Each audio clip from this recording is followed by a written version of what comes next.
Bueno, seguimos conociendo entonces estos relatos de acoso que estudiantes o exestudiantes de la Universidad Javeriana, puntualmente de la Facultad de Ciencias Políticas de esta reconocida universidad, nos cuentan sobre el entonces decano.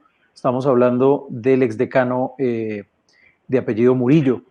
La pregunta con la que yo quería arrancar es, ¿en qué momento y cómo ocurrieron estos hechos por los cuales hoy ustedes señalan, o usted en su caso puntual, señala que hubo acoso por parte del profesor Murillo? Entiendo que era un sacerdote, según lo que nos han contado. Bienvenido a Semana. Gracias y un saludo para todos. Realmente todo empieza como en tercer semestre, más o menos, año 2011, 2012, no recuerdo bien la fecha exacta, donde Murillo entra como profesor de una clase obligatoria del Pensum en ese momento, como un profesor, pues como cualquier otro, con sus titulaciones de maestría. Digamos, lo que lo hacía diferente era que era jesuita, sí, claramente. Ahí empieza, ahí lo conozco, lo conocimos pues, por la materia, y realmente empecé a ver los comportamientos en esa misma asignatura porque tuvimos una salida de campo en la cual fuimos a un municipio del Tolima a ver unas sesiones de consejo y unas actividades sobre lo que era pues rigor de la carrera. En esas actividades, pues bueno, todos éramos muy jóvenes, eh, las mujeres y los hombres que estábamos en esa materia, pues éramos muy jóvenes, era segundo semestre, digamos que no superábamos los 20 años en la media, y pues estaba, digamos, como el calor de que era una salida, de que el trago, que esto y lo otro, en la cual pues en esa salida todos participamos y eso. Lo de destacar ahí en ese primer momento es que este señor Murillo pues ingirió alcohol con los estudiantes y con las personas que estuvimos ahí, y sí tenía unas actitudes desafiantes y unas actitudes raras cuando había alcohol. Digamos que ahí no pasó nada, tuvimos un inconveniente gracias a esa salida esa ingesta de alcohol. Fuimos citados en la facultad donde nos llamaron a todos, digamos, a una representación de los que estuvimos tomando alcohol y que llegamos tarde a una sesión del consejo de ese municipio, y digamos eso tuvo problemas o intentó tener, digamos, alguna falta disciplinaria, pero finalmente fue dirimida. En ese entonces la decana era Claudia Dangón y digamos que se habló, no hubo ningún problema. Él exigía una digamos, en el afán de calmar su ego, exigía una disculpa de parte de todos. Yo en ese momento no la quise dar y por temas de personalidad siempre he sido como muy contestatario y un poco diferente en la forma de tomar las cosas. Yo no quería darle una disculpa a él porque él había tenido las actitudes de tomar trago, de tener comportamientos raros, sí, y en ese ambiente pues él es el maestro y nosotros somos los estudiantes. Digamos, por decirlo así, nosotros teníamos el chance de equivocarnos por estudiantes, por jóvenes, por la salida X, pero él era el maestro. Bueno, sin embargo, hasta ahí pasó eso, yo no le quise dar disculpas, pero gracias a eso y directamente en una clase donde siguió el tema de la conversación y de donde hubo repercusión en notas y todo eso, él me amenazó y nos dijo que él iba a ser decano, que él realmente iba a ser decano y que se iba a encargar de que no pasara, que no me iba a graduar. Sí, él se iba a encargar de que no me graduara. Fue una amenaza directa que me hizo, a la cual yo le hice pues caso omiso. Esa asignatura la perdí, pero en ese momento había la posibilidad de verla con otro profesor, la escribí el siguiente semestre con otro profesor y digamos que hasta ahí fue el tema. Los siguientes 4 semestres fueron tranquilos, no tuve ningún problema, no tuve nada, digamos, nada referente a él. Pero ya cuando yo entro al énfasis y me entero que él efectivamente sí se vuelve decano y aparte de eso se vuelve el director del énfasis que yo quería escoger y por el cual desde que entré a la carrera pues quería, digamos, hacer estudios en ese énfasis que era el de gestión pública. Él era el director de ese énfasis y aparte de eso era maestro de una clase obligatoria que solo la daba él de ese énfasis y que la tenía que pues inscribir sí o sí para poder graduar. Eh, y es entonces cuando yo entro a esa clase y pues ya había transcurrido mucho tiempo, digamos que yo ya había madurado, ya no, o sea, ya no estaba pensando, digamos, en lo que uno en un principio entra a la universidad y creo que a todos nos pasa, pues está como en la locura y el fervor de la universidad, los compañeros, de la fiesta y demás. Ya había pasado, yo me acerqué a la oficina de ella como decano y le dije, mire, Edwin, yo quiero solucionar las cosas, me disculpo por lo que pasó esa vez, de pronto yo tomé una actitud que no era la correcta, no le ofrecí la disculpa, usted tiene toda la razón. Yo en un acto de honestidad y de paz, pues para llevar yo mi semestre tranquilo y él pues también no tener la incomodidad de un alumno que le había contestado en su momento, pues fui, le pedí disculpas, él accedió normal, me dijo que sí, que no habría ningún problema y hasta ahí quedó. Yo asumí que iba a ser, digamos, un trato o una pedida de disculpas totalmente honesta. Entré a la clase y realmente yo en la clase sí, en ese semestre, me esforcé y mis compañeros en el momento que escuchen esto sabrá de quién está hablando. Me esforcé, estudiaba, me esforzaba, el monitor de la época de él me ayudaba mucho, pero mis notas no reflejaban eso. Y así fue pasando, y así fue pasando, y mis notas no reflejaban eso, y yo creía que yo era el que me equivocaba, y él, digamos, entre la clase se veía como un profesor normal. Fue en un momento que yo ya empecé a recibir mensajes de texto en ese momento, ya en sexto semestre, séptimo semestre, que es cuando el énfasis, no recuerdo exactamente, mensajes de texto con connotaciones sexuales de un número X que no conocía. Y yo lo tomé al principio como alguna broma de algún compañero. No le di mayor relevancia al principio, pero cada vez eran más recurrentes y la hora era siempre en la noche y empezaban los jueves, los viernes, los sábados y de pronto descansaba. O sea, empezó a tener un patrón, digamos, esos mensajes. Y cada vez eran más recurrentes, yo nunca accedía, yo lo que contestaba era como, deme la cara, quién es, bueno, eh, yo pensaba que era un compañero.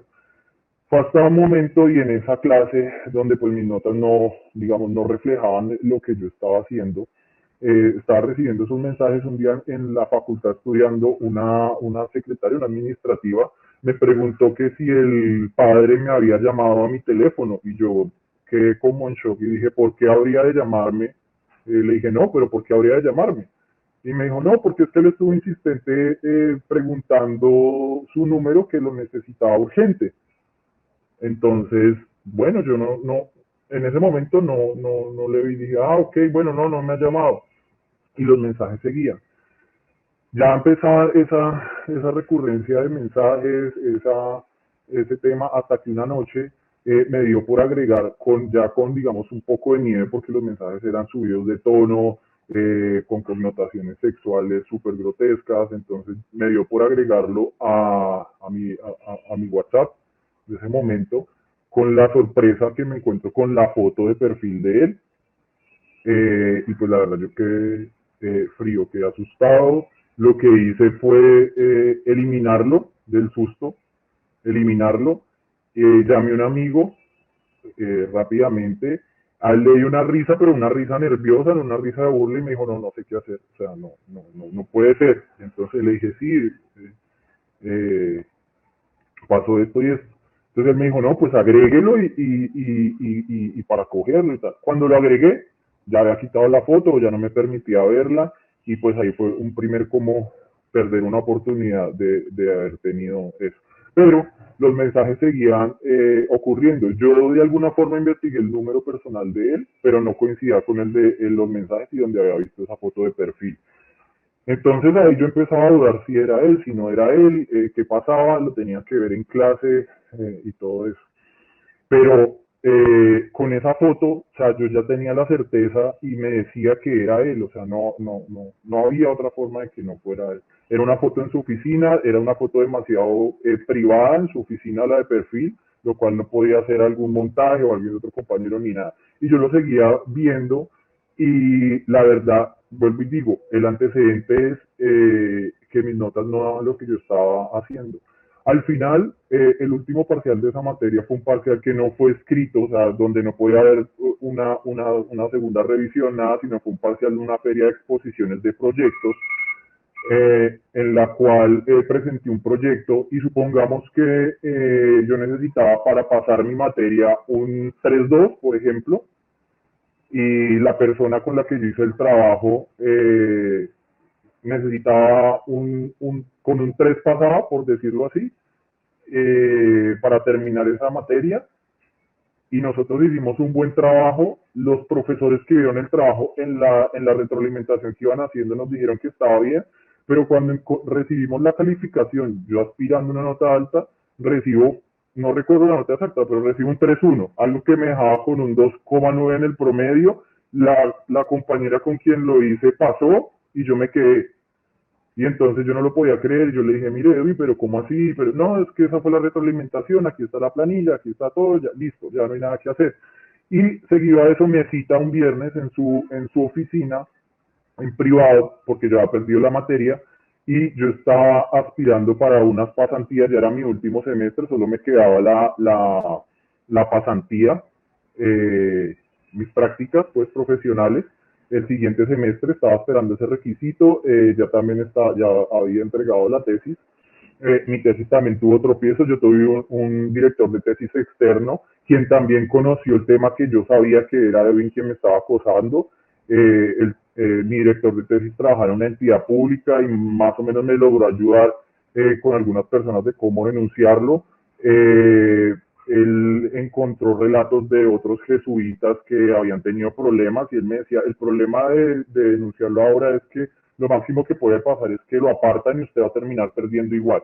Entonces había que ser como muy inteligente en qué decisión tomábamos para poder presentar la tesis y poderme grabar. Pero igual seguía en manos de él porque la daba pues él. Entonces, y la que ya había perdido con esa nota final. ¿Qué ocurrió? Pues me citó a su oficina, una oficina en la facultad. Cuando yo llegué y escuchando los relatos anteriores, digamos que me pasó lo mismo. Intentó, aunque me citó una hora, eran como las 4:30 de la tarde de un jueves o viernes, me pasó exactamente lo mismo. Yo en ese momento fumaba, me fumé como 2 cajetillas, una cajetilla de cigarrillos y tomé tinto de los nervios que tenía. Ese día había como llovido, hacía mucho frío, pero sudaba de los nervios de saber, yo sabía que él era el acosador y me estaba citando a su oficina y me citó. Habitualmente cuando uno entraba a la oficina él tenía su escritorio normal, como una oficina donde hay jerarquía, sus 2 sillas de frente y como una sala de estar. En esa ocasión me hizo sentar en la sala de estar de su oficina, cerró la puerta con candado y él se sentó a mi lado, me preguntó que si quería tomar algo, le dije que no, que muchas gracias. Y entonces, a pesar de que él es costeño, eh, no era así que tuteara mucho, ni menos conmigo, porque ya yo había tenido un antecedente de roce, y en esa se empezó a decirme, a hablarme en otro tono, en un tono en el que uno sabe que no es un tono amigable ni normal, sino es un tono en el que está pasando un tema de connotación sexual. Me empezó a decir que sí, que él sabía mi esfuerzo. Yo estaba aplicando también para unas pasantías en Cartagena, las cuales él dirigía. Ya había hecho un curso que era entrenamiento con la pastoral de la Javeriana y estaba esperando el aval de él. Eh, Como decían en los otros relatos, era un secreto a voces en ese momento también de que habían personas que estaban, pues que recibían beneficios de él por cambio de favores sexuales o demás de lo que él quisiera. Y, y habían personas en la facultad que entre palabras me decían, oye, no haces esa práctica, busca otras, ¿para qué? No te conviene, mejor quedarse aquí en Bogotá. Eh, yo no lo tomé en ese momento como que concordaba una cosa con la otra, pero fue hasta ese día de esa situación en la oficina que él me empezó a decir, mira, yo sé que te esforzaste, pero a veces no alcanza, pero se quedó pensando y dijo, mire, yo te voy a ayudar. Yo en ese momento dije, no, pues él vio un cambio en mí, aunque tenía un tono de tuteada, como muy conciliador, como muy suave. Dije, no, de pronto él me va a ayudar, o sea, honradamente con lo que yo había hecho en mi trabajo. O sea, va a ver, va a hacer una segunda evaluación, va a pedir la evaluación de otro maestro y vamos a ver qué puede pasar. No, Lo que me dijo fue que él me ofrecía mis asesorías privadas. En ese momento íbamos, ya era el semestre para vacaciones de junio, que él me ofrecía asesorías privadas en junio y que me podía seguir las asesorías en Cartagena, que nos fuéramos para Bolívar, en los corregimientos que eran, era Pasacaballos y no me acuerdo el otro, en el sur de Bolívar, que nos fuéramos para allá, que me podía hacer asesorías privadas. Yo inmediatamente le dije, o sea, estaba súper nervioso y tomé valor y le dije, no, no, no, no, no, que no. Le dije, no, no, no me interesa, o sea, y entonces él me empezó a decir, oye, pero tú vas a perder la oportunidad de terminar tu semestre rápido y no sé qué, porque haces las cosas difíciles, yo te quiero ayudar, yo te puedo hacer una asesoría privada, solo tú y yo, no sé qué. Yo le dije, no, no, no, no, profe, no, mire, la verdad no, no hay ningún problema. Entonces me empezó a decir, oye, pero vas a perder toda esa plata el otro semestre por no dejarte ayudar. ¿Y por qué me hace esta afirmación? Y es cuando digo que él calculaba todo. Porque si yo no hubiera perdido esa materia, el siguiente semestre yo hubiera podido meter media matrícula que lo permitía, digamos, la estructura administrativa de la facultad. Hubiera podido meter solo media matrícula, hacer mis prácticas y terminar. Pero como había perdido la materia, tenía que meter media matrícula y los créditos de esa materia que tenía que repetir, lo cual me tocaba pagar la otra media matrícula. Entonces el semestre me iba a salir completo solo por ver una clase. Y entonces él me dijo eso, me dijo, vas a perder toda esa plata simplemente por no dejarte ayudar, vas a hacer que tu mamá pierda toda esa plata. Y yo le dije, yo le contesté directamente, le dije, sí, profe, la verdad sí, cuando uno se equivoca, pues hay que asumir los errores y de pronto yo no estudié lo necesario. Sí. Salí de la oficina asustado, conocían dos personas del tema, eh, les conté y así pasó. En esas mismas vacaciones y como a los 8 días realmente, no pasó mucho. Una noche, un sábado, un viernes, empiezo a recibir los mismos mensajes. Y yo ya sabía que era él. Y todo se estaba poniendo más claro. Y yo en los mensajes contestaba intentando ponerle como pistas capciosas en las que él pudiera delatar su identidad. Él me decía que, no, que estaba tomando, me decía que nos viéramos, que él quería tener un encuentro sexual conmigo, me describía lo que quería tener de encuentro sexual y me dijo que nos viéramos en la facultad. Él andaba en esos días con una frase que era tener códigos entre los estudiantes y los maestros, a lo cual él se refería prácticamente con quedarse callado con lo que pasara o con lo que no debía, porque en sus clases también decía que el mundo de la ciencia política era muy pequeño y que nos íbamos a encontrar todos con todos y que ahí era donde se iban a arreglar las cosas. Entonces él manejaba ese tipo de psicologías en las que uno quedaba como, oiga, Sí. sí. Eh, entonces, bueno, él me empezó a poner esos mensajes y me empezó a escribir, a ser recurrente, y yo le contestaba que solo en la facultad se sentía seguro, que nos viéramos fuera de la facultad, pero mi afán de verlo fuera de la facultad era porque en ese momento yo quería solucionar con violencia, yo tenía mucha rabia y le conté a mi mamá me ofreció ir conmigo, acompañarme y desenmascararlo, pero la verdad el miedo me pudo más porque no sabía qué podía pasar. Entonces, en eso, digamos que paré de escribir los mensajes, pero empiezo a recibir llamadas y ahí fue cuando él ya se delató. Contesté una llamada y en la llamada era la voz de él, súper alcoholizado, diciéndome exactamente lo mismo que me escribía por mensaje. Yo quedé súper petrificado, yo no quería, no podía ni hablar, esperé un momento y colgué. Luego seguían las llamadas insistentes, las llamadas insistentes, las llamadas insistentes, hasta que, digamos, hice caso omiso, apagué el celular o lo dejé en silencio y no lo quise ver más. Eh, y ahí fue ya cuando él se delató. Me siguió escribiendo mensajes de por qué tenía que hacer las cosas tan fáciles, tan difíciles, perdón, porque yo era así, que él solo quería que yo fuera su novio, que fuera su pareja o tener un, un, un acercamiento sexual. Y digamos, afortunada y desafortunadamente fue ese suceso porque yo el siguiente semestre tenía que verlo a él pues en esa materia. Yo intenté buscarla en la Universidad del Rosario y presentarla en otra facultad, la materia que me homologaran, pero no era posible. Entonces, pues me tocó aguantarme. El consejo de mi mamá fue pues mantengámoslo hasta el final, hasta que podamos denunciar o mirar las estrategias de hacerlo, pero también pues, digamos, resignada porque no sabíamos qué hacer con una persona poderosa.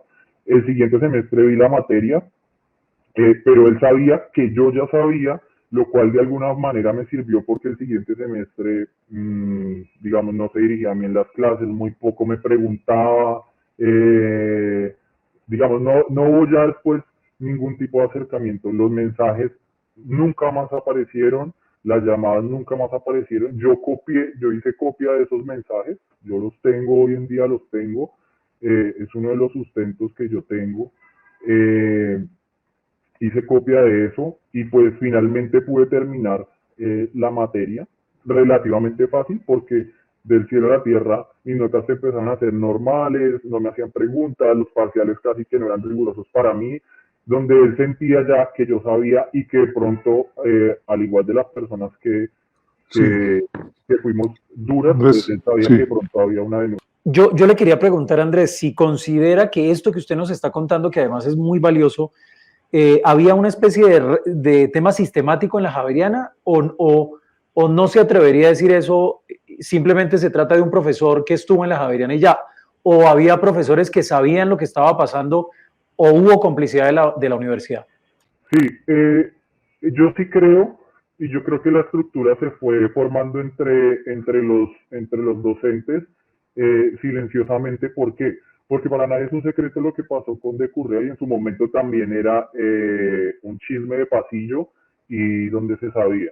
Y con la investigación que salió de Currea uno sabe quién son sus compañeros y quiénes son las víctimas, y ese silencio sí fue creando esa red. Es decir, hoy leía una opinión de Sandra Borda en un periódico donde decía eso, donde entonces no hay denuncias, no hay acción de otros maestros, hay omisión por dos razones, porque también pueden salir perjudicados profesionalmente por el poder que tienen, o porque también tienen, digamos, la misma condición o vulgarmente el rabo de paja y no quieren salir quemados. Entonces yo sí creo que pasaban ese dos tipos de cosas. ¿Y por qué podían los profesores que digamos no tenían nada que ver salir perjudicados? Porque en el caso de este Edwin, y fue mi caso para digamos, no callarlo, porque yo sí intenté denunciarlo, pero recibí fue burlas cuando llamé a la policía a una línea de ayuda que había en Bogotá. Recibí fue burlas porque era una cosa de un hombre a otro hombre. Pero entonces uno no denuncia porque era recurrente ver militares activos de alto grado en la facultad, políticos, personas prestantes de cooperación. Pues uno dice, ¿qué me van a creer a mí? O este tipo de aquí para adelante me hace la vida imposible. Pero como hablábamos con los compañeros, pues ya, digamos, después de un tiempo, ya eso ya no es como una limitante. Andrés, Sí creo que hay una red. En estos últimos 20 segundos, sería lo que nos Ok. queda, le quería preguntar, ¿qué mensaje le envía usted hoy al profesor Murillo? Bueno, a él y a todos los que han abusado y han acosado a las personas, a los estudiantes y a las estudiantes, primero que nunca es tarde para uno denunciar y que realmente yo sí espero que ellos paguen y que más personas no sigan siendo víctimas de estos depredadores, porque habían más profesores en la facultad que lo venían haciendo.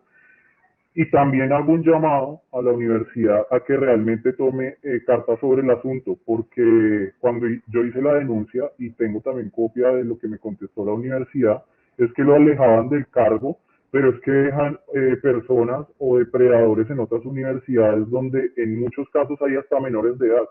Entonces yo sí le digo que tengo las pruebas, digamos, ya no estoy en una condición en la que tengo miedo a su accionar político o administrativo como en ese momento, que ya no hay miedo y que muchas personas ya no están teniendo miedo de desenmascarar a este señor Murillo, que ha seguido ejerciendo en otras universidades y que actualmente, hasta donde pude investigar, está en una universidad pública y donde pueden haber víctimas también de esto.